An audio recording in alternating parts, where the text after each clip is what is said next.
Il y a quand même beaucoup de paramétrages qui sont prévus pour les 13-15 ans, donc les deux âges avant 16 ans où on est autorisé à être sur TikTok, et ça, il faut vraiment les utiliser.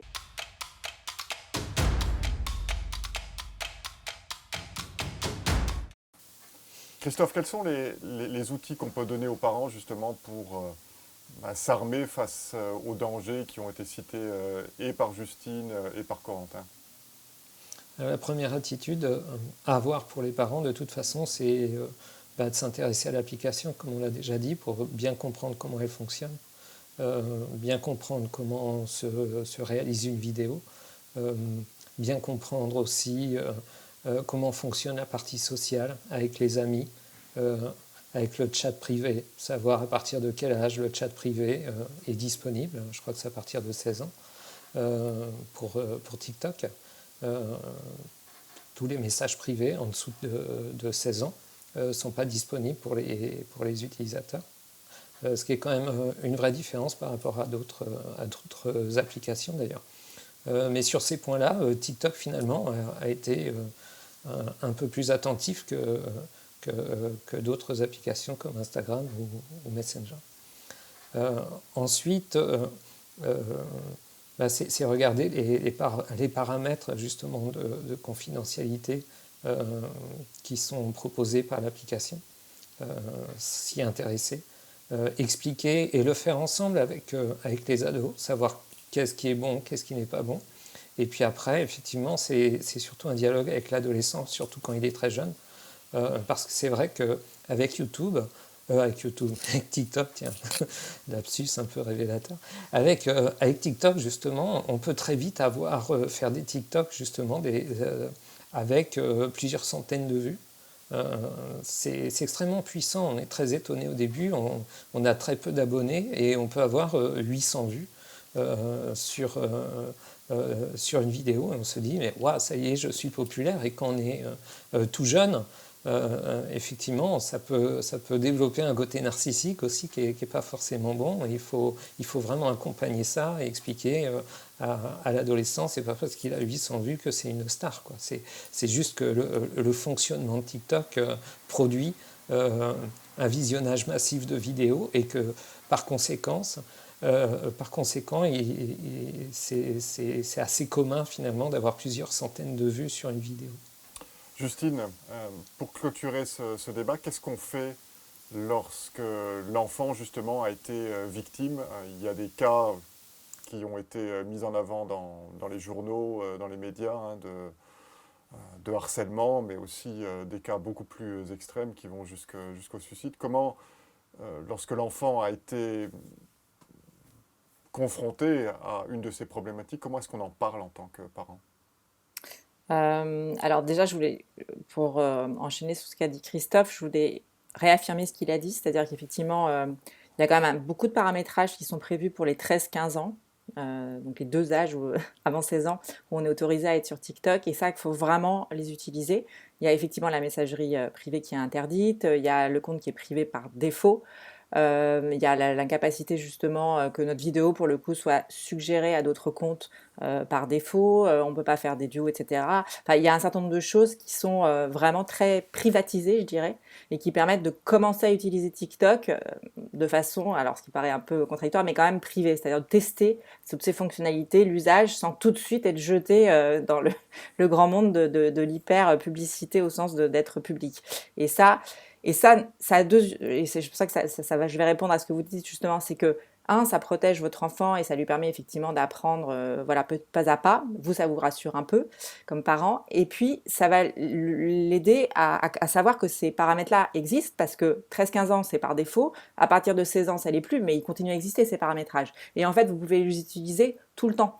Et en fait, les ados d'aujourd'hui, pour le coup, c'est pas les mêmes qu'il y a 10 ans. Maintenant, ils ont bien compris tous ces paramétrages et ils les utilisent aux fonctions de leurs besoins. S'ils ont envie d'être vus, pas vus, d'être commentés, pas commentés, d'être suivis ou pas. Et en fait, on voit qu'ils passent leur temps à changer les fonctionnalités parfois de leur compte, de leur messagerie, etc. Ils ont très bien compris ça, ils le personnalisent beaucoup et à des moments différents de leur vie. Donc voilà, donc c'est aussi voilà, les aider ensuite. Donc c'est pas que de la protection parentale, c'est aussi un accompagnement qui va au-delà. Et pour finir sur la protection parentale, il y a un mode connexion famille sur TikTok qui a une forme de contrôle parental qui permet de limiter le temps parce que ce qui fait toujours très peur aux parents, c'est le temps qui est passé sur ces applications. J'ai l'impression que leur enfant tombe là-dedans comme un puits sans fond et qu'ils vont jamais en sortir. Et donc le contrôle parental, la connexion famille permet de limiter le temps et à un moment l'application se bloque quand vous avez comme enfant utilisé le quota que vous ont donné vos parents. Donc ça c'est très utile parce que c'est en général la question numéro 1 des parents, c'est comment faire en sorte qu'il arrête de passer son temps là-dessus. Alors après si malheureusement malgré tout ça vous êtes effectivement victime de harcèlement en ligne, par exemple sur TikTok, parce que le cyberharcèlement, effectivement, il a lieu là où sont les jeunes entre eux, parce que évidemment, pour le coup, c'est vraiment de la nuisance entre ados, hein, le cyberharcèlement massivement.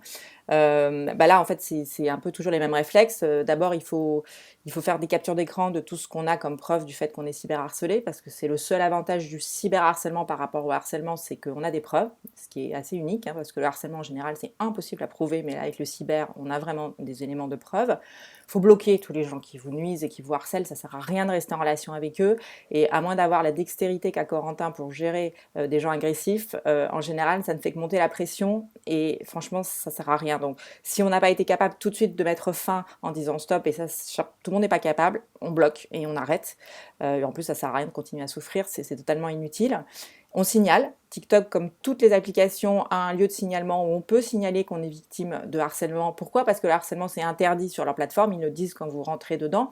Et en plus, c'est interdit par la loi. Donc, dans tous les cas, tout ce qui est illégal sur une plateforme, vous avez toujours un point de signalement sur la plateforme elle-même pour lui signaler que vous êtes en contact avec un contenu illégal sur sa plateforme. Et normalement, elle doit du coup le supprimer. Et si malgré tout ça, ça marche pas, vous pouvez appeler notre numéro vert Net Écoute, qui est le 0800 200 000, qui est aussi un .fr où on peut chatter avec nous, qui est le seul numéro enfance de protection de l'enfance sur Internet. Et nous, on peut vous aider, vous prendre en charge. Nous, on peut signaler directement au service de modération de principaux réseaux sociaux et de TikTok en particulier, puisque c'est le sujet aujourd'hui. On a accès à leur service de modération avec une procédure prioritaire parce qu'on s'occupe des enfants et des adolescents, donc des mineurs.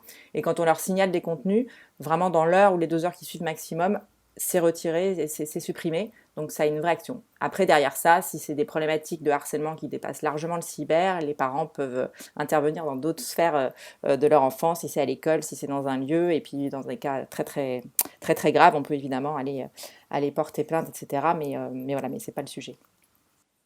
Et évidemment, sinon, le conseil premier, c'est de jamais rester seul face à ça, voilà. De partager, d'en parler.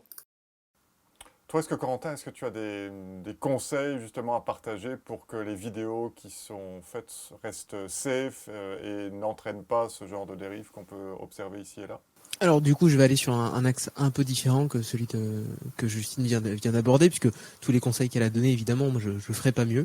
C'est son métier et je pense que c'est tous les bons réflexes à avoir, bien sûr. Je pense que par contre, au niveau des vidéos, pour que tout reste en sécurité pour soi-même, il faut bien se rappeler de certains principes. Le fait que sur Internet, tout reste potentiellement, tout peut être copié, tout est toujours sur un serveur quelque part, même si on le supprime. Et donc, on met sur Internet, mais ça, on en prend conscience qu'à partir d'un certain âge, mais je le dis quand même, on met sur Internet que des choses dont on a envie qu'on a envie de partager en fait, que des choses qui nous représentent et dont on est fier. C'est important de pas considérer Internet comme une poubelle à émotions ou une poubelle à images où on jette tout ce qu'on veut et tout ce qu'on veut pas. C'est vraiment quelque chose qu'il faut sélectionner. Il faut se rappeler que tout reste sur Internet et tout est potentiellement vu à vie. Ce qui donne une certaine responsabilité. C'est pour ça que c'est important de pas y être trop tôt, en tout cas sur tous ces réseaux qui nous permettent de diffuser des images, parce que il faut avoir une image de soi aussi. C'est important aussi pour son estime de soi d'avoir quelque chose, une image de soi en ligne qui soit authentique ou en tout cas plaisante pour soi-même et pour les autres, potentiellement pour des employeurs, même si c'est de moins en moins une problématique. Avant, c'était vous aviez un compte Facebook, mon Dieu, incroyable. Mais maintenant, c'est de plus en plus courant. Mais il faut se rappeler que ça va nous suivre toute notre vie et que une image en ligne, en fait, c'est une image de soi comme une image dans la vraie vie, dans la vie physique, et que on renvoie ce qu'on veut montrer, ce dont on est fier, pas ce que les autres veulent voir forcément, ce dont on est fier, mais surtout pas les choses sur lesquelles on n'est pas sûr de soi, sur lesquelles on se sent en danger, sur lesquelles on a, par exemple, c'est pas du tout le bon endroit, je pense, pour poster des vidéos comme un test TikTok quand on est jeune. Tester des vidéos, pas dans le sens créatif, hein, mais tester la première vidéo qu'on fait, on la poste pas en public sur TikTok, parce qu'on sait pas si en fait si on aime ça. On sait pas si on aime faire des vidéos, on sait pas si on a envie de laisser cette vidéo-là à vie sur Internet. Alors, certaines personnes comme moi seront très fiers dans 10 ans d'avoir fait leur première vidéo et la montreront à tout le monde.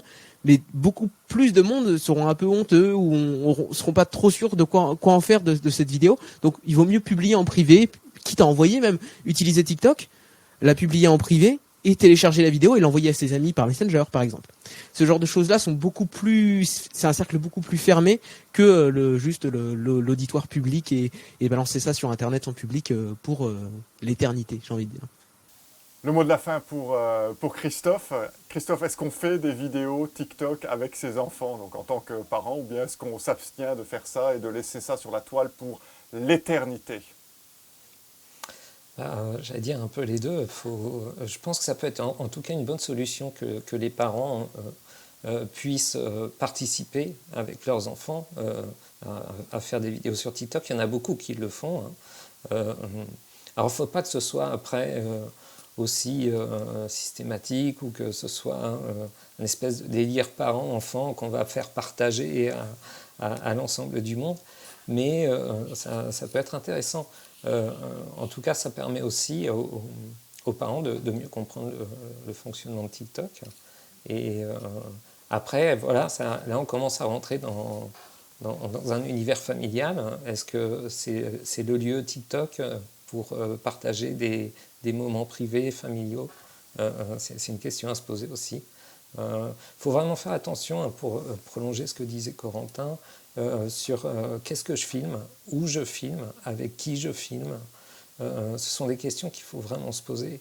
Voilà, quand on est dans une place avec beaucoup de monde, on peut filmer aussi des gens qui n'ont peut-être pas envie d'être filmés. Si on partage des TikTok au collège, c'est pas forcément. On peut être avec d'autres collégiens qui n'ont pas envie d'être filmés. Donc faut être très attentif.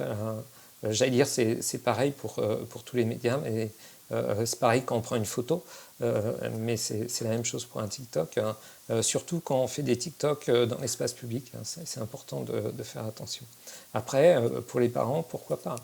Après, comme le disait Justine, c'est aussi faire attention à tous les paramètres pour savoir avec qui finalement on va partager cette vidéo.